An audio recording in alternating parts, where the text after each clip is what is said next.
The spreadsheet on my desk showed Alexander Pellegrini's schedule for the next 3 weeks in meticulous detail. 8 months as his executive assistant had taught me that precision wasn't just appreciated in this world, it was survival. Every meeting, every phone call, every handshake carried weight that extended far beyond business cards and contracts. I adjusted the collar of my cream blouse and reached for my coffee, now cold after 2 hours of coordinating tomorrow night's annual gathering at the Long Island estate. The Pellegrini family hosted this event every November, a carefully orchestrated display of power disguised as celebration. My phone buzzed with a text from Amanda, my college roommate who still couldn't understand why I worked for a man whose name appeared in whispered conversations and true crime podcasts. Lunch this week? Feel like I haven't seen you in forever. I typed back a quick promise to check my calendar, knowing I'd probably cancel. Amanda asked too many questions I couldn't answer, noticed too many things I tried to hide. The distance between us had grown naturally over these 8 months, like a plant slowly dying from lack of sunlight. Miss Mitchell. Alexander's voice cut through my thoughts before I saw him. Deep, controlled, with the faint trace of an Italian accent that became more pronounced when he was angry or tired. I looked up to find him standing in the doorway of his office, filling the frame with the kind of presence that made rooms feel smaller. Dark hair, perfectly styled, charcoal suit tailored to emphasize broad shoulders, and those eyes. Brown, so dark they appeared black in certain light, currently fixed on me with the intensity of someone who never asked twice. Yes, Mr. Pellegrini? The guest list for tomorrow. Walk me through it again. I gathered my tablet and followed him into his office, a space of dark wood and leather that smelled faintly of cedar and expensive whiskey. Floor-to-ceiling windows overlooked Manhattan, the city sprawling below like a kingdom he'd inherited through blood and strategy. 143 confirmed attendees, I began, pulling up the document. The 5 allied families have all confirmed their heads of household. The Santoro family is bringing their eldest son, first public appearance since the incident in Queens. Alexander nodded, pouring himself 2 fingers of scotch despite it being barely noon. Security? Joseph has assigned 32 men to the perimeter, 8 inside, 6 on rotation. Background checks completed on all catering staff, and the waiters are all from our approved roster. Good. He took a slow sip, his gaze drifting to the windows. I'd learned to read his silences over these months. This one carried tension, the kind that suggested dangers I wasn't privy to. You'll stay close to the main house tomorrow. No wandering to the gardens or terrace alone. It wasn't the first time he'd given me instructions that felt more protective than professional. Is there something I should be concerned about? His jaw tightened almost imperceptibly. There's always something to be concerned about in this life, Gabriella. But tomorrow you'll be safe. I'll make certain of it. The way he said my name, with that slight roll of the R, always did something strange to my pulse. I told myself it was nerves, not attraction. You didn't develop feelings for men like Alexander Pellegrini. They were hurricanes in human form, beautiful and devastating in equal measure. What will I wear? I asked, steering the conversation back to safer territory. He set down his glass and finally looked directly at me. Really looked. The kind of assessment that made me hyper-aware of every detail of my appearance. There's a dress in your apartment. It should have been delivered this morning. Wear that. You bought me a dress? I purchased appropriate attire for my assistant to represent me well at an important event, he corrected, but something flickered behind his eyes. If it doesn't fit or you don't like it, there's a number on the card. The boutique will send alternatives. I should have argued about the appropriateness of my boss buying me clothing. Instead, I heard myself say, "Thank you." The next evening, I stood in front of my bathroom mirror examining the dress that had indeed arrived that morning. Burgundy silk that draped elegantly to mid-calf, with a neckline that was sophisticated rather than revealing. It fit perfectly, which shouldn't have surprised me. Alexander noticed everything. The car he'd sent arrived at 7 sharp. Not the usual black sedan, but a sleek Mercedes with a driver I didn't recognize. The 40-minute drive to Long Island passed in silence while I watched the city give way to manicured suburbs and eventually the gates of the Pellegrini estate. The main house was a study in old-money elegance. Stone facade, sprawling grounds, lights blazing from every window. Valets handled the endless stream of luxury vehicles, while guests in designer clothes climbed the front steps like worshippers approaching a temple. Inside, crystal chandeliers cast golden light over marble floors, and walls hung with artwork that probably belonged in museums. A string quartet played in one corner, while waiters circulated with champagne and hors d'oeuvres that looked too beautiful to eat.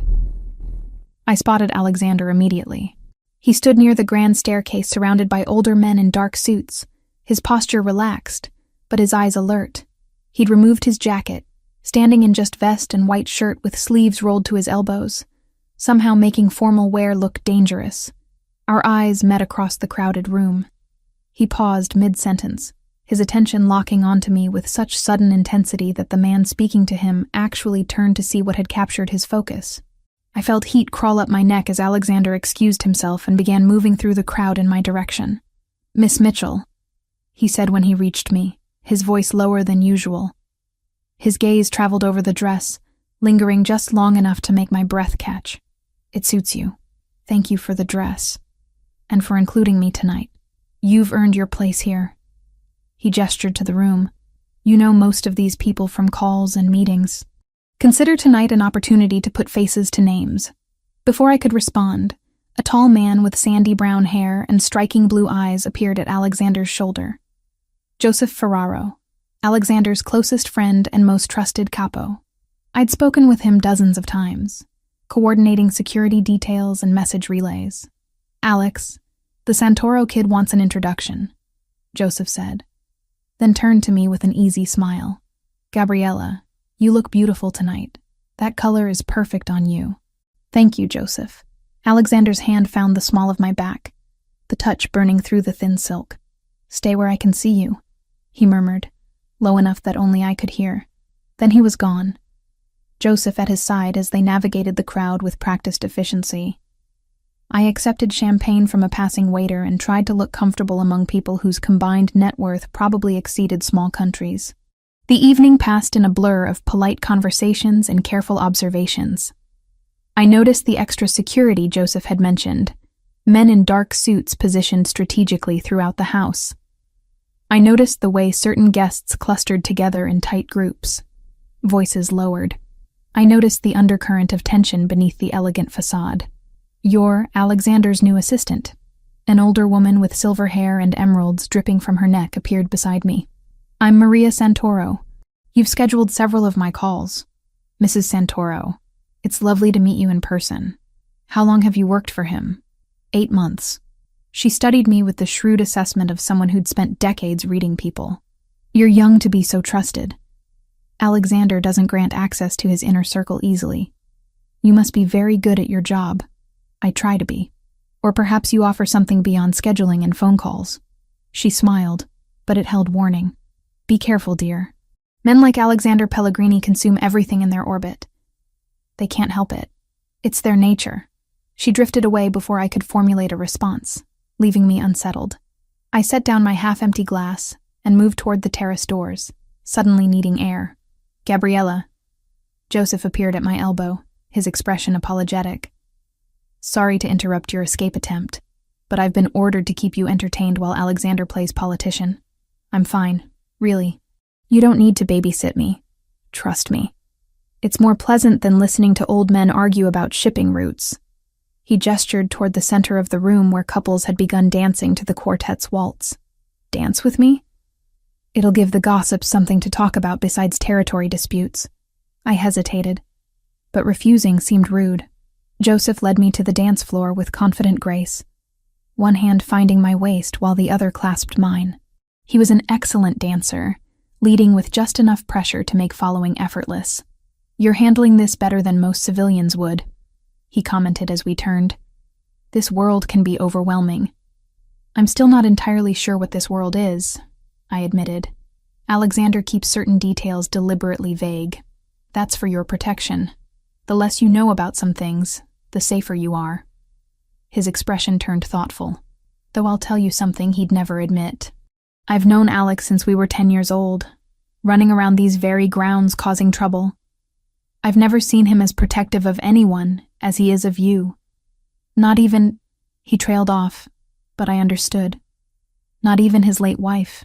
The woman whose photograph still sat on his desk in a simple silver frame. He's my boss. It's probably just professional concern.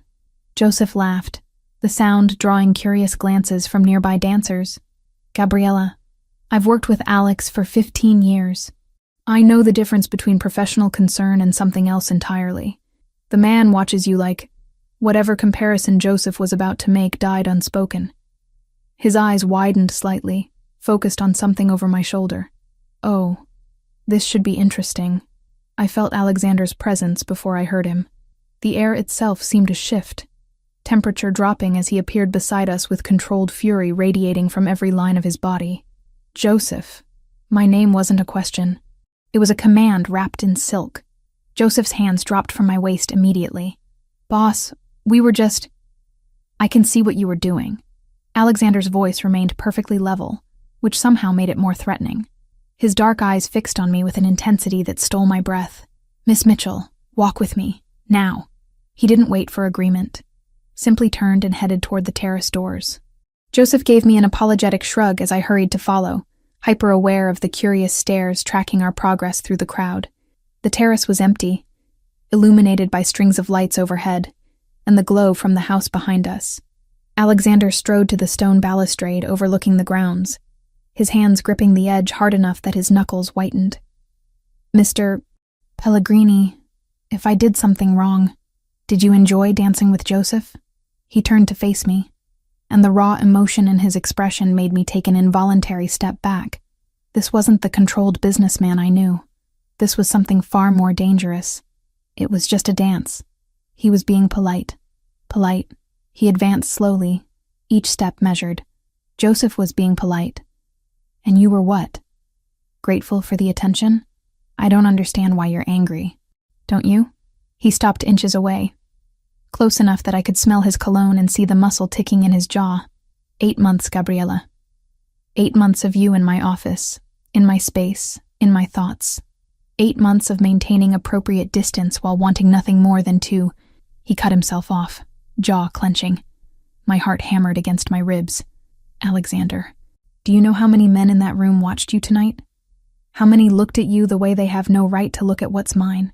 The possessiveness in his tone should have alarmed me. Instead, it sent heat coursing through my veins. I'm not yours, I whispered. But the words lacked conviction. He leaned closer, his breath warm against my temple. Aren't you? Then why do you tremble when I'm near? Why does your pulse race when I say your name? His finger traced along my jaw, feather light. Why did you look at me like I was the only person in that room the moment you arrived? I couldn't answer. Couldn't think past the electricity sparking between us. I can't watch you in another man's arms, he said quietly, the confession seeming to cost him something. Not Joseph's, not anyone's. It takes everything in me not to make certain everyone in that house understands that you belong to me. This isn't appropriate, I managed, though my body betrayed me by swaying toward him. You're my employer. There are boundaries. Boundaries. He laughed, the sound bitter. I've been clinging to those boundaries like they could save me. But seeing you tonight, in that dress I chose because I wanted to see you in something beautiful, watching another man hold you. His hand slid to my waist, pulling me flush against him. I'm done pretending those boundaries mean anything. The rational part of my brain screamed warnings about power dynamics and professional suicide. But standing there with his arms around me, his dark eyes burning with barely restrained desire, I couldn't remember why those warnings mattered. What are you saying? My voice came out breathless. I'm saying that you're the first thing I think about when I wake and the last thought before sleep. I'm saying that I've been trying to convince myself this is just proximity, just attraction. But it's more than that. You've become necessary to me in ways that have nothing to do with scheduling meetings. His thumb traced circles on my hip. Tell me you don't feel this too, and I'll walk away. I'll maintain every professional boundary. But tell me the truth, Gabriella. I stared up at him.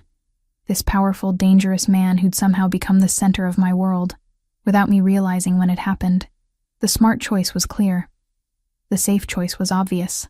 I feel it, I whispered. God help me. I feel it too.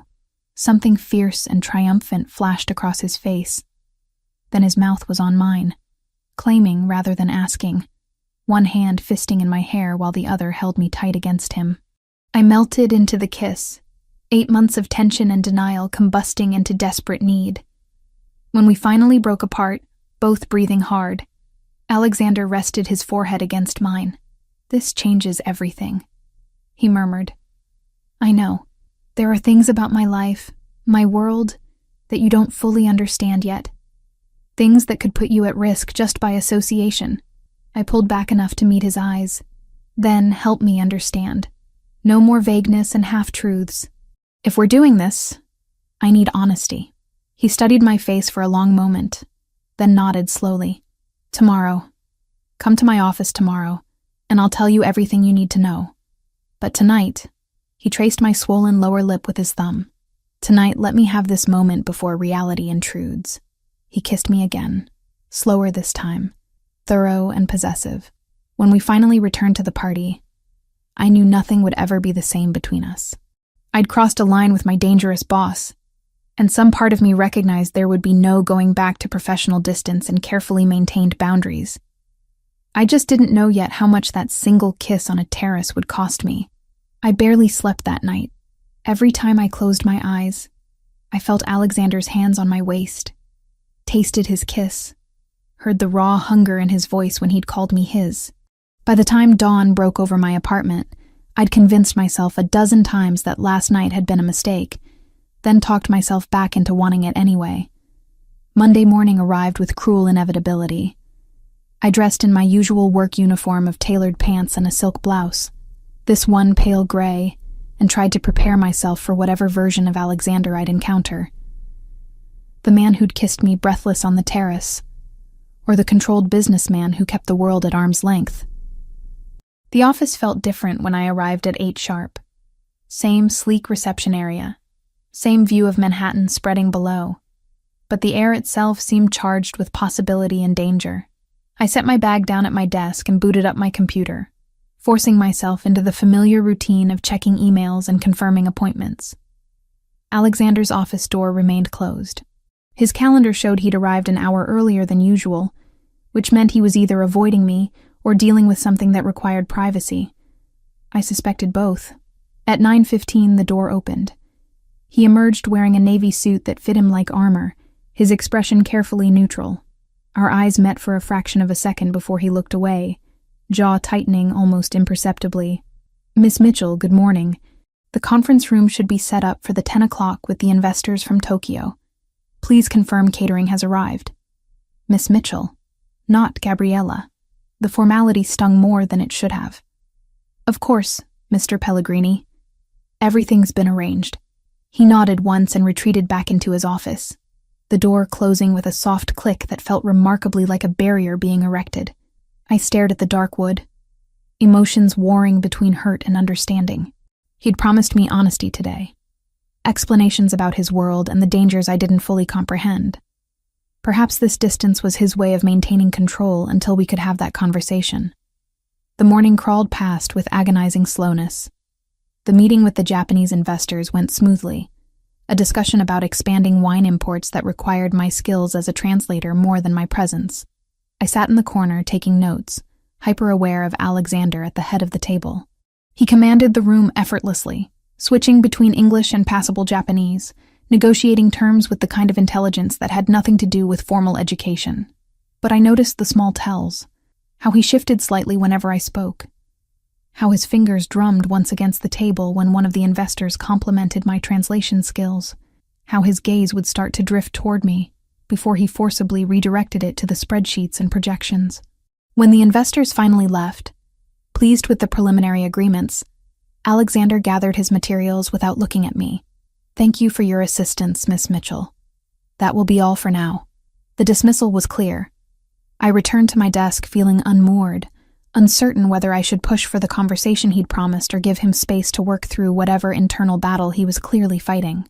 At 2:30, Joseph appeared in the reception area carrying coffee from the Italian place 3 blocks away that Alexander preferred. He set one cup on my desk with an apologetic smile. "Peace offering for getting you in trouble last night." "You didn't get me in trouble. I'm a grown woman who chose to dance with you. Yeah, but I knew what I was doing. He settled into one of the leather chairs across from my desk, long legs stretched out. Alex doesn't lose his composure often.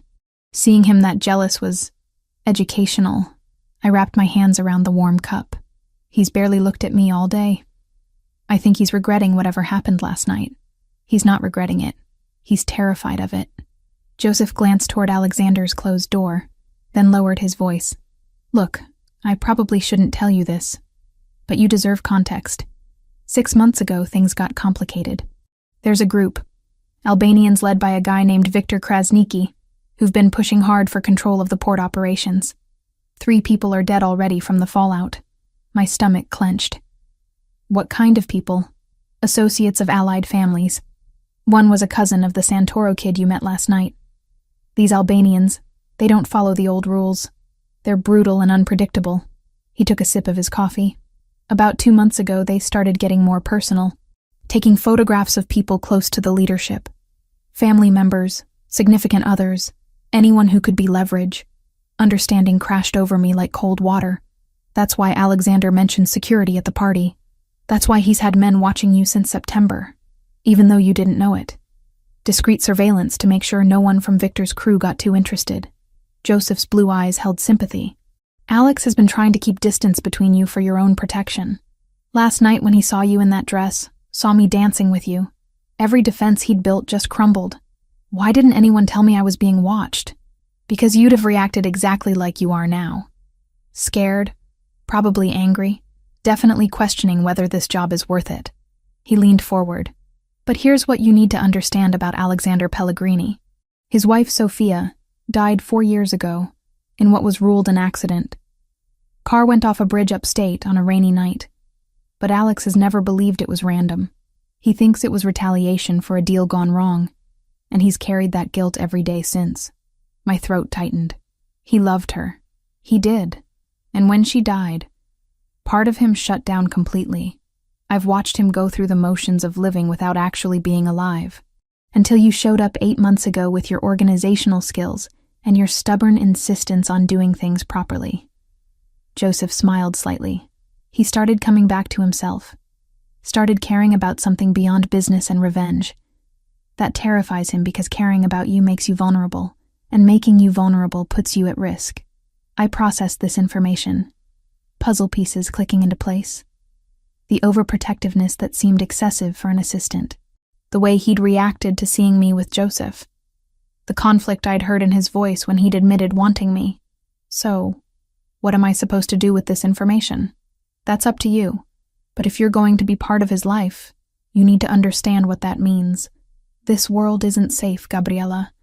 It's not corporate politics and negotiation tactics. People die when they get too close to power, when they become weaknesses that can be exploited. He stood, straightening his jacket. Alex promised you honesty. When he finally gives it to you, really listen. Then decide if you can handle what comes with loving a man like him. Joseph left before I could formulate a response.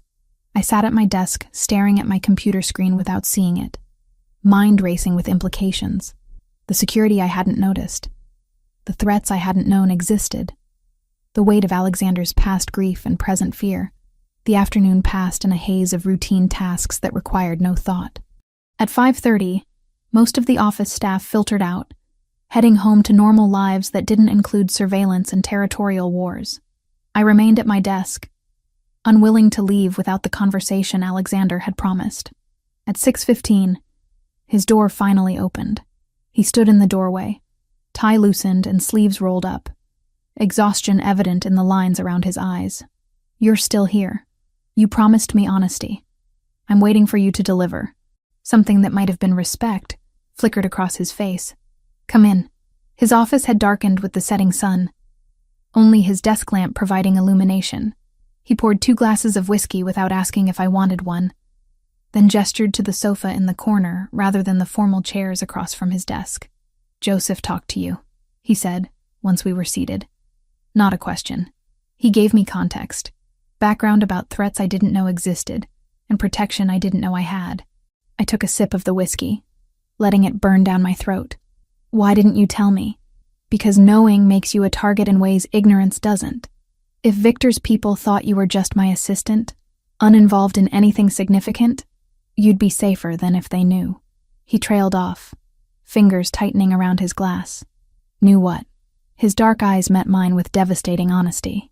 Knew that you've become the most important person in my life.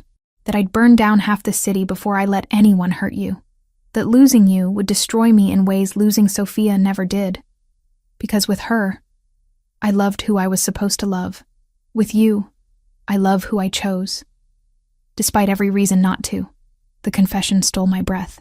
Alexander, you need to understand what being close to me means, Gabriella. It means security following you places. It means vetting everyone you interact with.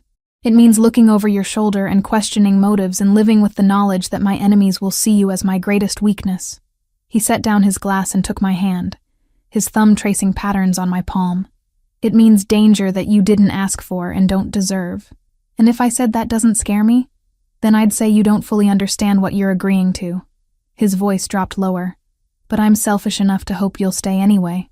I thought about walking away, about returning to a normal life where the most dangerous thing in my day was rush hour traffic, about finding a job that didn't come with armed security and territorial disputes that left bodies in their wake.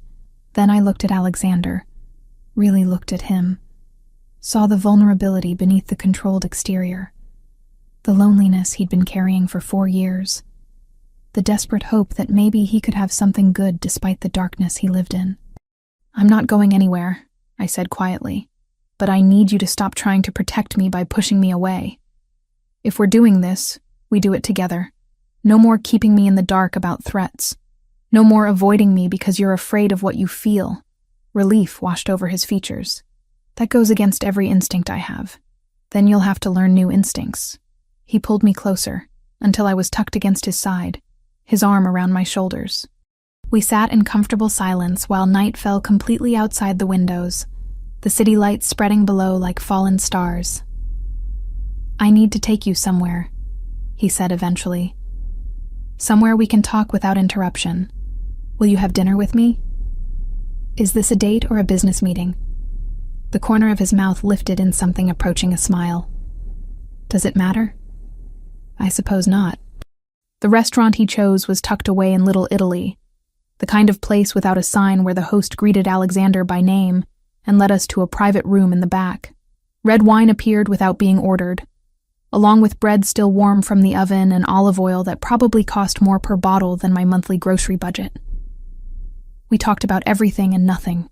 He told me about growing up in this world, how his father had groomed him from childhood to take over the family operations, how he'd tried to go legitimate for a while after marrying Sophia, investing in legal businesses, and distancing himself from the more questionable enterprises.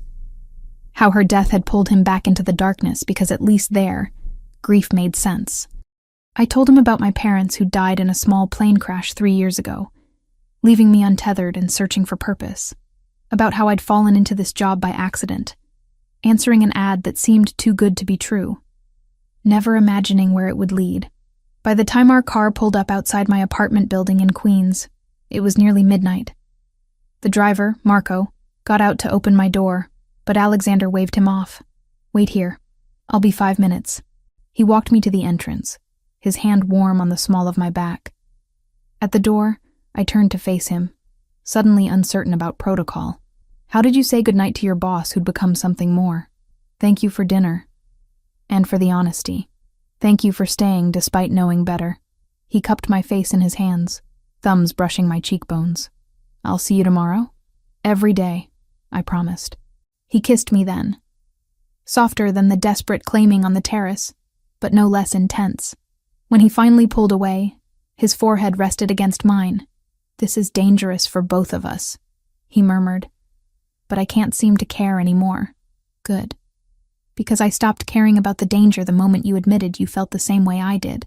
I watched his car disappear into traffic before heading upstairs, my lips still tingling, and my heart full of something that felt remarkably like hope, despite all the warnings about his world and its violence. Tomorrow would bring new challenges. But tonight, I'd chosen Alexander Pellegrini with my eyes open, and somehow that made all the difference. 2 weeks passed in a strange new rhythm. Outwardly, nothing changed. I still arrived at the office at 8, still managed Alexander's impossibly complex schedule, still coordinated meetings and fielded calls from people whose names carried weight in circles I was only beginning to understand. But beneath the professional surface, everything had transformed. Alexander no longer treated me as simply his assistant. During strategy sessions about shipping route negotiations, he'd pause and ask my opinion, actually listening when I pointed out potential complications or alternative approaches. When the Santoro family wanted to adjust payment terms on a shared venture, he had me sit in on the call, afterward asking what I'd noticed about their negotiation tactics. "You have good instincts," he said one afternoon, standing behind my chair as we reviewed quarterly projections on my computer screen. His hand rested on my shoulder, thumb absently stroking the curve of my neck. "You read people well. That's a valuable skill in this world." "I just pay attention," I replied, hyper-aware of his touch and the warmth radiating from his body. "Most people don't. They hear what they want to hear, see what confirms their existing beliefs. You actually observe." He leaned down, his breath warm against my ear. "It's one of the many things I find fascinating about you." These moments happened constantly now. Stolen touches in his office when no one else was around. Long dinners at restaurants where he was greeted like royalty. Conversations flowing from business to philosophy to the small details of our lives. He told me about his mother who'd died when he was 16, how she'd been the moral compass his father lacked. I told him about the last conversation I'd had with my mom before the plane crash, how I'd been annoyed about something trivial, and now couldn't remember what. Only that my last words to her had been impatient. "Guilt is a useless emotion," Alexander said, his fingers laced with mine across the white tablecloth. "It changes nothing and destroys everything if you let it," says the man who blames himself for his wife's death.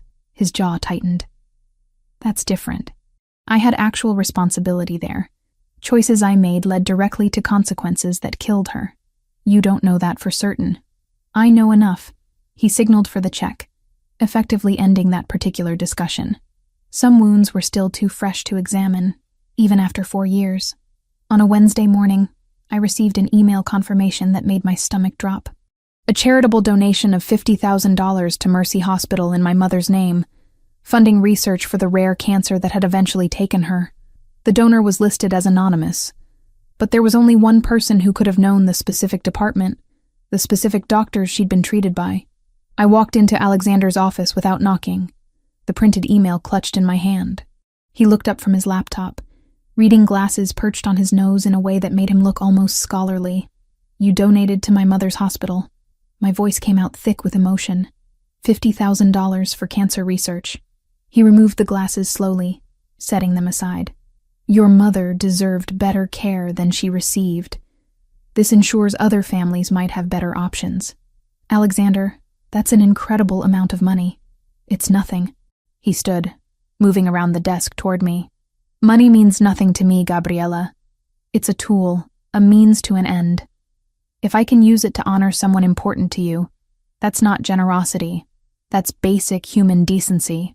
I didn't realize I was crying until he wiped tears from my cheeks with his thumbs. "No one has ever done anything like this for me. Then people have consistently failed you."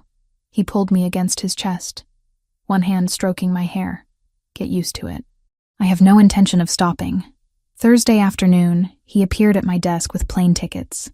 "We're going to Boston tomorrow. Meetings with potential investors for the legitimate shipping expansion. We'll return Sunday evening." "Separate hotel rooms?" I asked, keeping my voice neutral.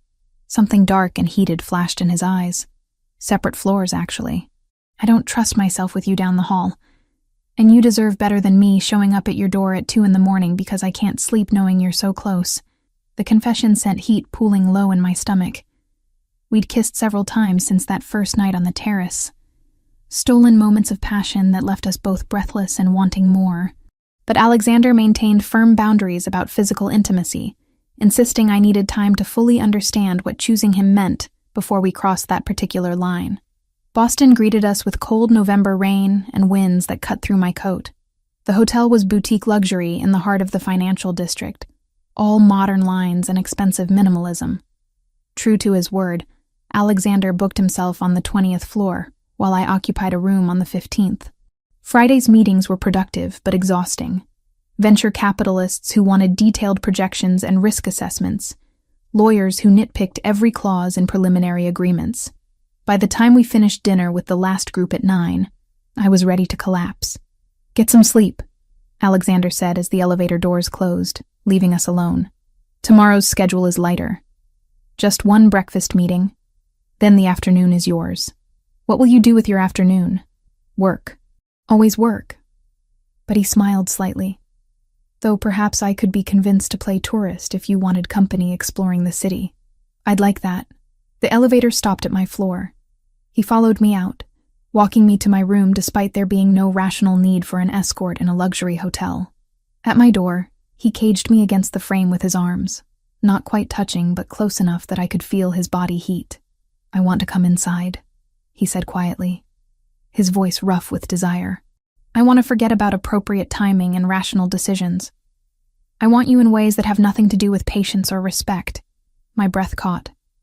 "What's stopping you?" "The knowledge that you deserve better than a hotel room in a city that isn't home.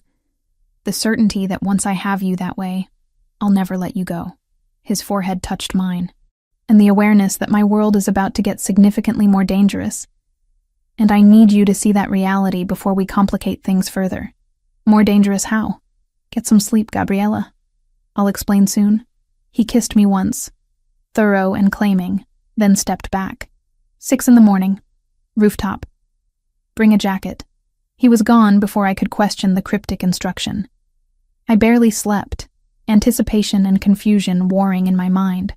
At 5:45, I dressed in jeans and a sweater, grabbed my warmest jacket, and took the elevator to the rooftop access.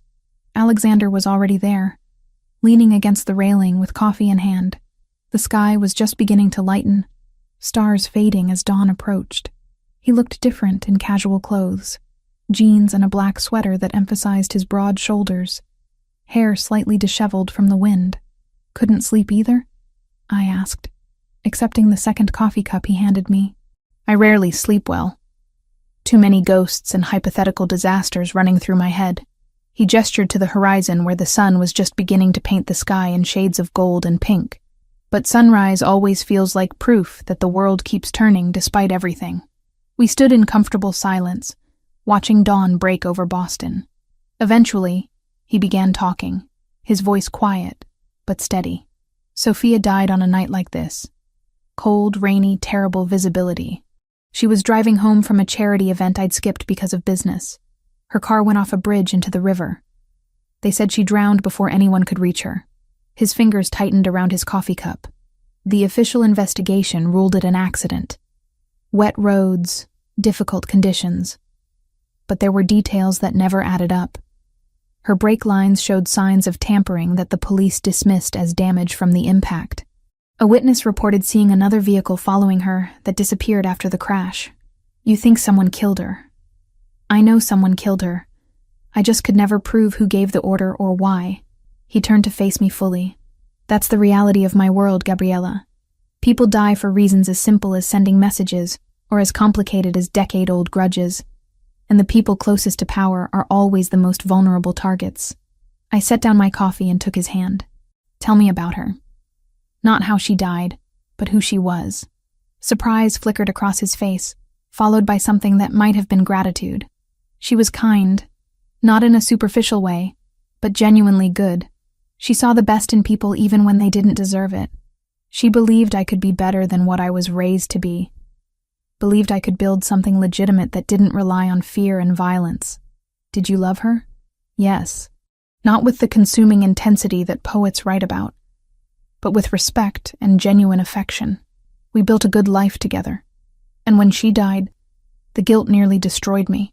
Not just because she was gone, but because I'd brought her into this world and couldn't protect her from it." The sun had fully risen now, bathing the rooftop in golden light. "Is that why you've been trying to keep distance from me? Because you're afraid history will repeat itself?" I was trying, but I failed spectacularly. He cupped my face in his hands. "You're not Sophia. You don't see me through rose-colored glasses or believe I can be redeemed through love. You see exactly who I am, all the darkness and violence and moral compromise. And you're still standing here. That terrifies me and amazes me in equal measure. I'm not going anywhere, Alexander. Whatever's coming, we'll face it together. He kissed me then, soft and almost reverent, like I was something precious he was afraid of breaking. When we finally broke apart, the city below had come fully awake, traffic flowing like blood through concrete arteries. The return flight Sunday evening was quiet, both of us absorbed in our own thoughts. I'd tried calling Amanda twice over the weekend, an old habit of checking in with my best friend, but both times I'd hung up before she answered, suddenly aware of how much danger simply knowing me might put her in. The realization sat heavy in my chest. Choosing Alexander meant choosing isolation in ways I hadn't fully considered. Monday morning brought the consequences of that choice into sharp focus. I arrived at my desk to find a cream-colored envelope with no return address sitting in the center of my workspace. My name was written across the front in elegant script that somehow managed to look threatening. I picked it up slowly, instinct screaming that whatever was inside would change everything. Inside were photographs. Me leaving my apartment building. Me entering Alexander's office tower. Me at the restaurant in Boston, visible through the window. And most damning, me and Alexander on the hotel rooftop, his hands cradling my face, the kiss captured in perfect clarity. Beneath the photos was a note in a language I didn't recognize, all harsh consonants and unfamiliar letters. But the message was clear, even without translation. We're watching. We know what you mean to him. My hands shook as I carried the envelope into Alexander's office. He was on a call, but took one look at my face and immediately ended the conversation. What happened? I set the envelope on his desk without speaking. He opened it, his expression going completely cold as he examined each photograph. When he reached the note, his jaw clenched hard enough that I could see the muscle ticking beneath his skin. Albanian, he said flatly. From Victor's crew. The message says they'll be in touch soon with instructions. Instructions for what? His dark eyes met mine, and I saw genuine fear there for the first time since I'd known him. For whatever they think will hurt me most. Kidnapping, extortion, or worse. The reality of the situation crashed over me like ice water. This wasn't abstract danger or hypothetical threats. These people had been following me, photographing me, planning whatever came next. The security Joseph mentioned, I said, my voice steadier than I felt. How long have they actually been watching me? Since early September. We noticed Albanian surveillance of key associates and family members. I had Joseph assign protection to you immediately, without telling me, to keep you safe and unaware. If you'd known, you would have reacted differently, been more cautious. They would have noticed and realized you were important. He came around the desk, pulling me against him. This is my fault. I should have maintained distance. I should have kept you out of this. I pulled back enough to look at him. Don't make this about regret or guilt. I need you to tell me everything right now. No more protecting me through ignorance. Who is Victor Krasniki and what does he want? Alexander studied my face, clearly weighing how much truth I could handle. Whatever he saw there must have convinced him because he nodded slowly. Sit down. This is going to take a while. For the next hour, he explained the situation in brutal detail. Victor Krasniki led a faction of the Albanian Mafia that had been trying to muscle into New York territory for the past 2 years. They wanted control of the port operations that 5 Italian families, including the Pellegrinis, had controlled for 3 generations. 3 people had died already in escalating conflicts, including a cousin of the Santoro family who'd been found with his throat cut as a message about respecting boundaries. The Albanians didn't follow the old codes of conduct. They targeted civilians, used excessive violence, and had no respect for the traditions that kept organized crime from becoming complete chaos. Victor himself was known for brutality, even among his own people, taking sadistic pleasure in making examples of those who crossed him. Why haven't the families united against him? I asked. They're trying. But Victor has connections to Eastern European networks that give him resources we can't easily match. Plus, there's disagreement about how to respond. Some families want negotiation. Others want all-out war. The uncertainty is exactly what Victor wants. It keeps us reactive instead of strategic. I processed this, my mind racing through implications. So, by making me a target, He's trying to destabilize your decision-making. Exactly. If I'm worried about protecting you, I'm not focused on the larger conflict. And if he can take you, he has leverage to force concessions that would ultimately weaken the entire alliance. The casual discussion of my kidnapping should have sent me running. Instead, I felt a strange calm settle over me. Fear would come later. Right now, I needed information. What are my options? Alexander looked surprised by the question. I can arrange for you to leave New York entirely. New identity, financial support, complete separation from this world. You'd be safe, but you'd have to disappear completely. And the other option? You accept my protection. Real protection, not the discreet surveillance you didn't know about. That means moving to a secure location, armed security at all times, and restrictions on your movements until we neutralize the threat. I thought about running, about taking his offer of a new life far from danger and impossible choices. But I'd already fallen too deep into this world, too deep into loving Alexander despite every reason not to. Walking away now would be saving myself while leaving him to face threats I'd become part of. I want the protection, I said firmly. But I have conditions. His eyebrows rose slightly. You're negotiating with me right now? You said I read people well, that I have good instincts. Trust those instincts enough to let me be part of decisions that affect my life. I won't be locked away like some fragile thing that might break. If I'm accepting this world, I'm doing it with my eyes open and my voice heard. For a long moment, he just stared at me. Then something that looked remarkably like pride crossed his face. Agreed. But the security is non-negotiable. Where I tell you to go, you go. If my men say something isn't safe, you listen. I need to know you're protected even when I can't be there personally. I can accept that. He pulled me into his arms, holding me so tightly I could barely breathe. I'm going to end this, he murmured against my hair. Victor and his entire operation. Whatever it takes. Standing there in his office with photographic evidence of surveillance scattered across his desk, I understood I'd just committed myself fully to Alexander's world. The danger was real and immediate. There would be no going back to my ordinary life. No pretending this was just an unconventional relationship with a powerful man. I'd chosen him, and that choice came with consequences I was only beginning to comprehend.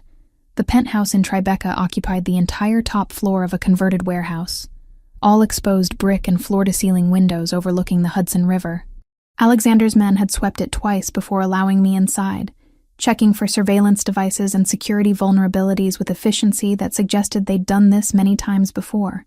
The bedroom is through there, Alexander said, gesturing to a hallway. Ensuite bathroom, walk-in closet. Your clothes from the apartment have already been transferred. I turned to face him. Where will you sleep? The study converts. There's a pull-out couch. Alexander, this is your space. I'm not kicking you out of your own bedroom. His jaw tightened. We're not sharing a bed, Gabriella. Not while you're here because of threats rather than genuine choice. I won't blur those lines. The frustration in his voice suggested this was an argument he was having more with himself than with me. I decided not to push. At least not yet. The first few days were awkward. We circled each other like fighters looking for openings, hyper-aware of the forced intimacy. Alexander left early for the office and returned late, bringing work with him that kept him occupied until I went to bed. I spent my days working remotely, coordinating his schedule, and handling correspondence from the safety of the penthouse, while two guards I'd been introduced to as Carlo and Vincent maintained watch in the hallway. But gradually, the strangeness faded into routine. Alexander started coming home earlier, no longer using work as an excuse to avoid proximity. We'd have dinner together at the massive dining table, conversations flowing from business strategies to books we'd read to childhood memories that shaped who we'd become. My father wanted me to be a lawyer, he said one evening over pasta I'd insisted on cooking myself. Thought having someone in the family with a legitimate law degree would be useful. I lasted 1 semester before he pulled me out to handle a situation that required less legal expertise and more direct persuasion. Do you regret not finishing? He considered the question seriously. I regret not having the choice. Everything in my life was decided before I was old enough to understand what those decisions meant. The business, the responsibilities, the violence. It was my inheritance whether I wanted it or not. But you're good at it. Leading, making hard decisions, commanding loyalty. Being good at something doesn't mean it's what you were meant to do. He reached across the table, his fingers finding mine. Sometimes I wonder who I might have been in a different life. Someone normal who worried about mortgage payments and traffic jams instead of territorial disputes and body counts. You'd be bored within a week. He laughed, the sound surprising us both. Probably true. But maybe I'd have met you in that normal life too. Maybe we'd have had something simpler, without all this danger and complication. Maybe. But I don't think I'd want simple if it meant not knowing you like this. All of you. Including the parts that came from violence and difficult choices. The intimacy between us deepened with each passing day. I discovered he read philosophy before bed, favoring Marcus Aurelius and Seneca. He learned I painted as a hobby, something I hadn't done in years, but found myself returning to with supplies he'd somehow acquired. The third bedroom became my makeshift studio. Afternoon light perfect for capturing the city views in acrylics. But beneath the domestic tranquility, tension simmered. Alexander was conducting an investigation, I realized, watching him during phone calls and video conferences. He'd ask seemingly casual questions about financial details or operational logistics, his eyes sharp as he evaluated responses, testing people, searching for inconsistencies that might reveal disloyalty. 3 weeks into our arrangement, I attended a virtual budget review meeting from the penthouse. Paolo Ricci, the chief accountant who'd been with the family for 12 years, presented quarterly projections with his usual attention to detail. But something felt wrong. His hands trembled slightly as he navigated spreadsheets. His eyes darted away from the camera whenever Alexander asked direct questions. He stumbled over explanations that should have been routine for someone of his experience. After the call ended, I found Alexander in his study, reviewing notes from the meeting. "Paolo seemed nervous today," I commented, keeping my tone casual. Alexander's eyes sharpened. "You noticed that too." He avoided looking directly at the camera during the discussion about port operations revenue, and he fumbled the comparison between third and fourth quarter projections, which isn't like him. Paolo usually has those numbers memorized. What else? I thought back through the meeting. He mentioned a payment to a shipping contractor I don't remember approving, and I approve all his payment authorizations. It wasn't much, maybe $15,000, but it wasn't in the documentation he sent beforehand. Alexander leaned back in his chair, fingers steepled beneath his chin. "I've been watching Paolo for 10 days now. Small inconsistencies in reports, unexplained meetings with people outside our usual network. I wanted confirmation I wasn't seeing patterns where none existed. You think he's the leak. I think he's being pressured. Paolo has a daughter, mid-20s, who's developed some expensive habits. Gambling debts that keep growing. That kind of vulnerability is exactly what Victor's people exploit. The casual discussion of surveillance and exploitation should have disturbed me more than it did. Instead, I found myself analyzing the situation strategically. If he's being blackmailed rather than acting from genuine disloyalty, he might be convinced to work with you instead of against you. My thoughts exactly, but I need to be certain before I make that approach. If I'm wrong, and he's genuinely turned, confronting him prematurely tips our hand. I moved behind his chair, my hands settling on his shoulders. The muscles there were tight with stress, carrying weight that never fully released. "You'll figure it out. You always do." He reached up, covering one of my hands with his. "Having you here helps. Knowing you're safe while I deal with this. I can focus without constantly worrying about where you are and who might be watching." That evening, I decided to make dinner myself, rather than ordering from the restaurant downstairs. The penthouse kitchen was absurdly well equipped, all professional-grade appliances and more cookware than 2 people could ever need.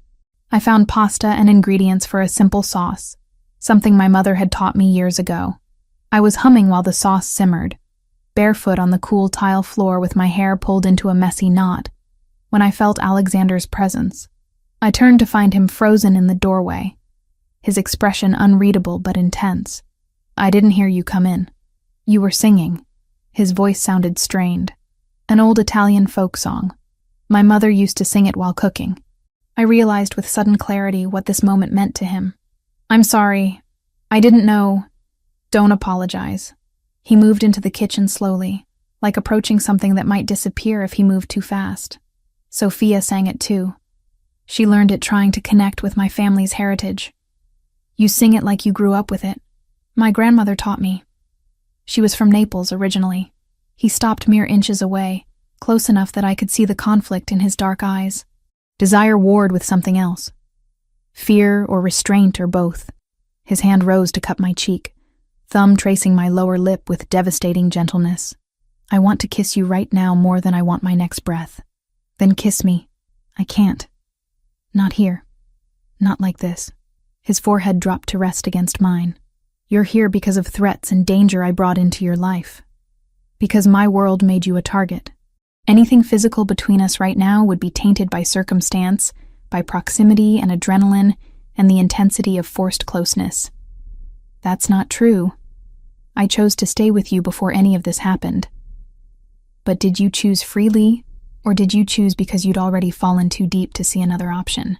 He pulled back slightly, his hands framing my face. I need you to have clear choice, Gabriella.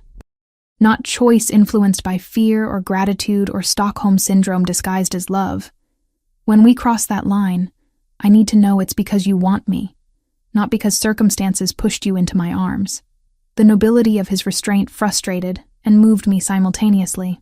You're overthinking this. Maybe. But I've taken so much from you already.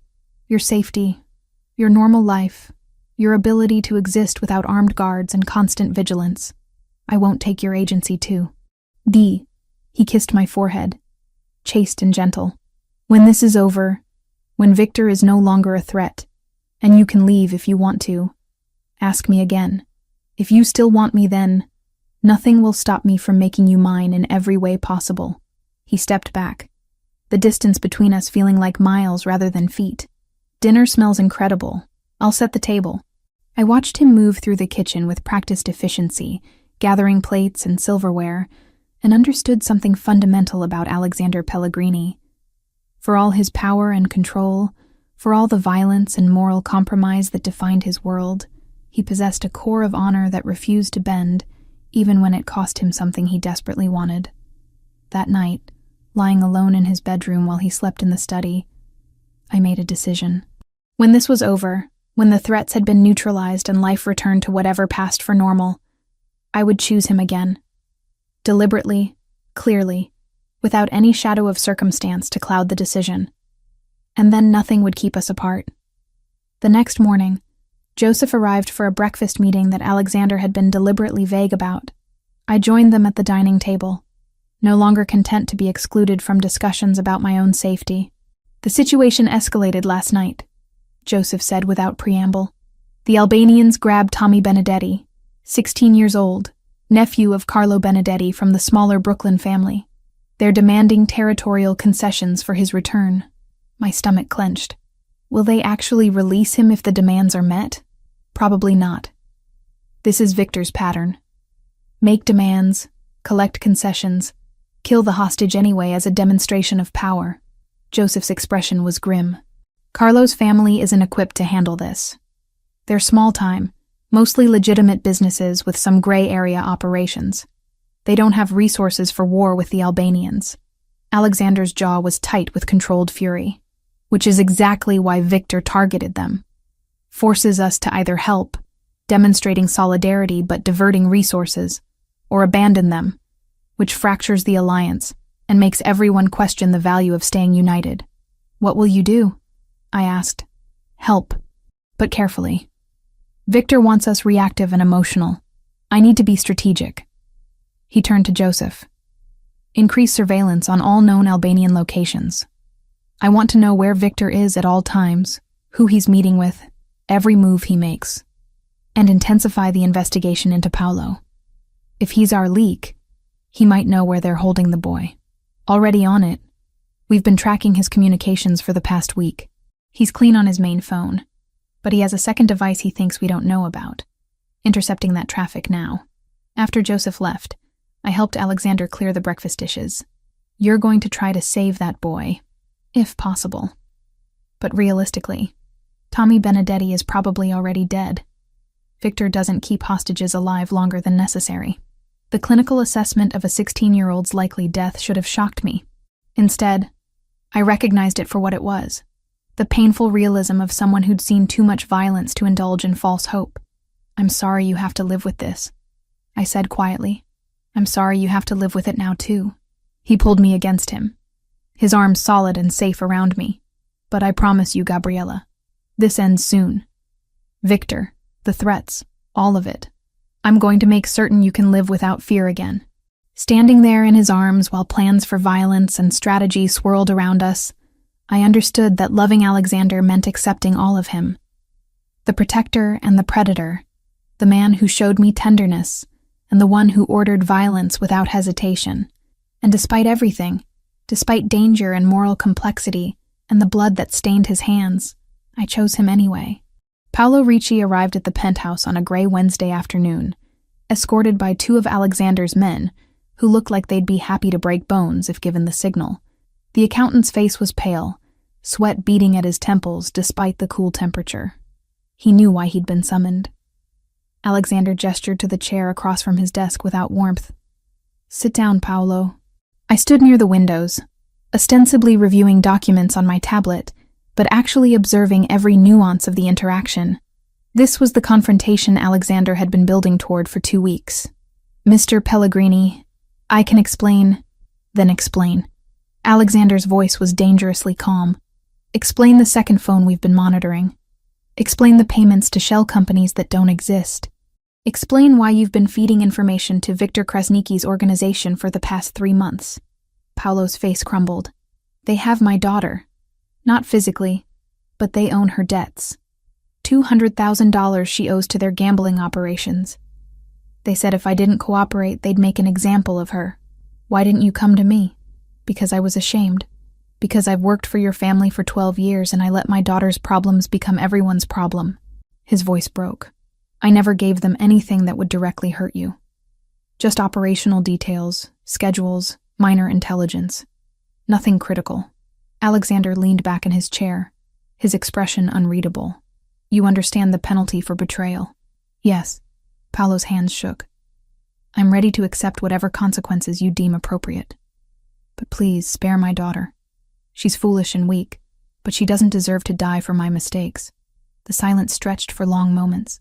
I could see Alexander weighing options, calculating risks and benefits. Finally, he spoke. "I'm going to offer you a choice, Paolo. You can leave this room in a body bag, or you can leave it as a double agent working for me." Paolo's head snapped up. "What?" "The $200,000 your daughter owes. I'll pay it. She gets clean, gets help for her addiction, and you continue feeding information to Victor's people. Except now, the information you provide will be carefully curated by me. You'll help us win this war, and in exchange, your daughter lives, and you keep your position. Why would you do this? Because you're more valuable to me alive and cooperative than dead and making a point. And because your betrayal came from desperation rather than greed. Which means you can potentially be trusted if I remove the source of that desperation." Alexander's eyes hardened. "But understand this clearly, Paolo.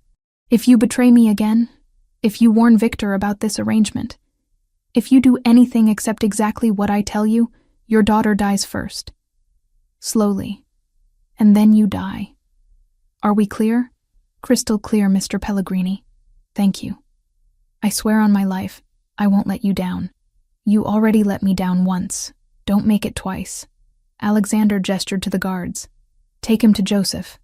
They'll coordinate the double game." After Paolo was escorted out, I moved to stand beside Alexander's desk. That was merciful. That was strategic. Paolo knows things about Victor's operation now, including details about how they communicate and what they're planning. But more importantly, during his initial recruitment, Victor got drunk and boasted about how he took leadership of his faction. I felt my pulse quicken. What did he say? That his uncle was weak, too willing to negotiate with the Italians. So Victor arranged an accident that looked like a heart attack, but was actually poison. He murdered his own uncle to seize power 3 years ago. Alexander pulled up files on his computer. In Albanian organized crime culture, that's an unforgivable violation of honor code. If proven to the Council of Elders in Tirana, Victor would lose all legitimacy and face traditional punishment. Death sentence carried out by his own people. That's the leverage you need, if I can prove it. Paolo remembers the name of the man who actually administered the poison, a lieutenant who's since been killed in unrelated violence. But he also mentioned that Victor kept documentation, insurance against anyone else trying to remove him, bank transfers, communications, even a recorded confession he used to ensure loyalty from key members. Where would he keep something like that? That's what I need to find out. I'm assigning a team to investigate Victor's known properties and associates. If we can locate those documents, we win this war without firing a shot.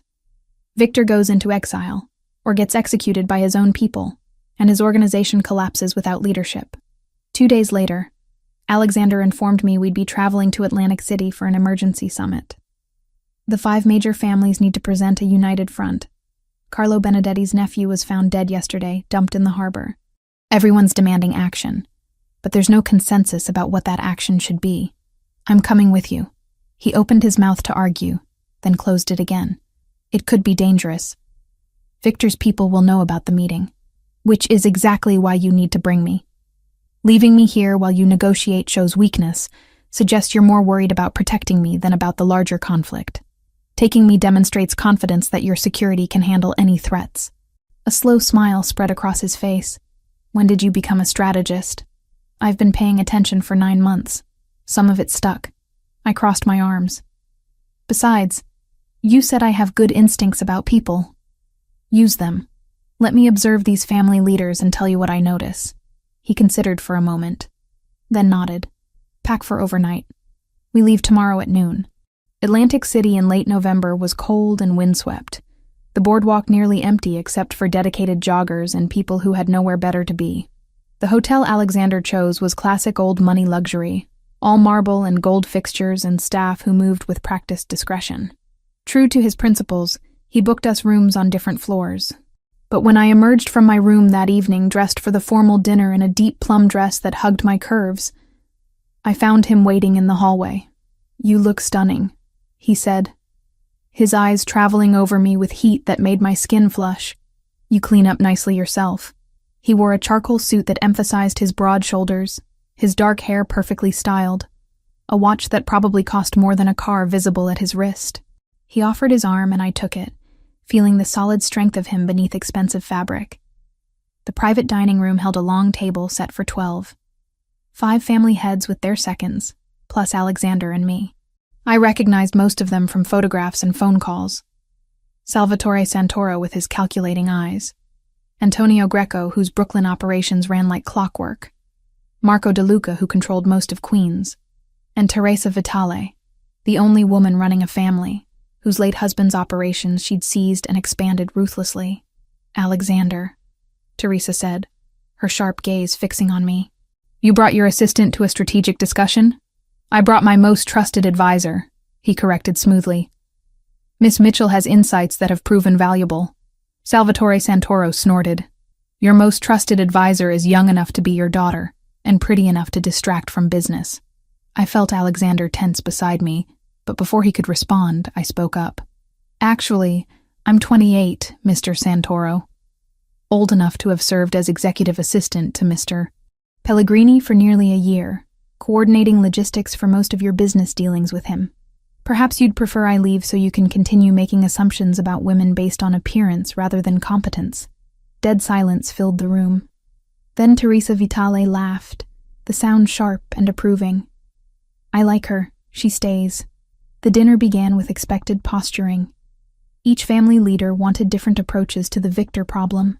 Salvatore pushed for immediate military response, a coordinated attack on all known Albanian locations. Antonio preferred economic warfare, cutting off their revenue streams until they had no choice but to withdraw. Marco wanted negotiation, carving up territory to avoid further bloodshed. The discussion grew heated, voices rising as old grudges and competing interests surfaced. Antonio and Marco particularly clashed, their families having disputed borders for years. Your problem, Marco said sharply, is that you've always overextended. You want more territory than you can effectively control. And your problem is cowardice disguised as pragmatism. Antonio shot back. You'd negotiate with anyone rather than stand on principle. I watched the dynamic carefully, noticing how the argument was pulling focus from Victor onto interfamily disputes. This was exactly what the Albanian wanted, division masquerading as debate. "Gentlemen," I said quietly, and somehow my voice cut through the noise. Everyone turned to look at me. "If I may offer a historical perspective?" Alexander nodded permission, though I could see curiosity in his expression. In 1282, the Sicilian Vespers began because French occupation of Sicily had created resentment among local powers. But what triggered the actual rebellion wasn't unified hatred of the French. It was a specific incident involving a French soldier and a Sicilian woman that gave disparate factions a common cause to rally around.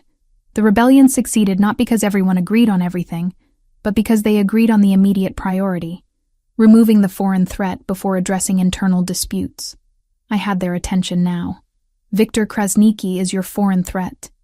He doesn't respect your codes, your traditions, or your territories. He killed a 16-year-old boy to make a point.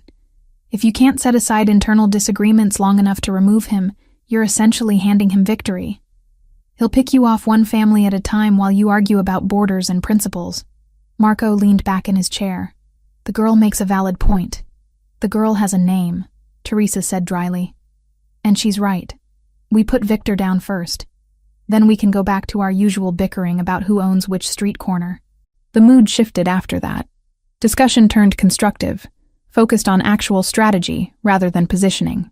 By the time dessert arrived, they'd hammered out a temporary alliance with clear terms: shared intelligence, coordinated security, and unified economic pressure on Albanian operations until Victor could be eliminated or driven out. Alexander's hand found mine under the table, squeezing gently in acknowledgement of what I'd accomplished. After the dinner finally ended near midnight, we walked back to the elevators in comfortable silence. At my floor, Alexander followed me out. "That was remarkable," he said as we moved down the hallway toward my room. "You diffused a situation that was minutes away from complete breakdown. I just pointed out what was obvious." "No, you read the room perfectly and found exactly the right angle to redirect their focus. That historical reference wasn't random. You knew it would resonate because these are men who see themselves as inheritors of tradition." He stopped outside my door, his expression intense. "You were perfect tonight, Gabriella. Intelligent, poised, commanding respect from people who don't give it easily. I had a good teacher." His hand rose to cut my face, thumb tracing my cheekbone. "I keep trying to maintain appropriate distance, keep trying to be noble and patient. But watching you tonight, seeing you hold your own against men twice your age with 10 times your experience, all I could think about was how much I want you." My breath caught. "Then take me. Are you certain? Really certain? Because once I cross this line, there's no going back for me." I pulled his face down to mine, answering with a kiss that held nothing back. 9 months of tension and denial, and growing love poured into that contact, desperate and claiming and absolutely sure. We broke apart only long enough for me to fumble my keycard into the lock. The door barely closed behind us before Alexander had me pressed against it, his mouth on mine, and his hands tangling in my hair. "I love you," he said between kisses. "I've loved you for months and tried to deny it because loving you made you vulnerable, but I can't pretend anymore.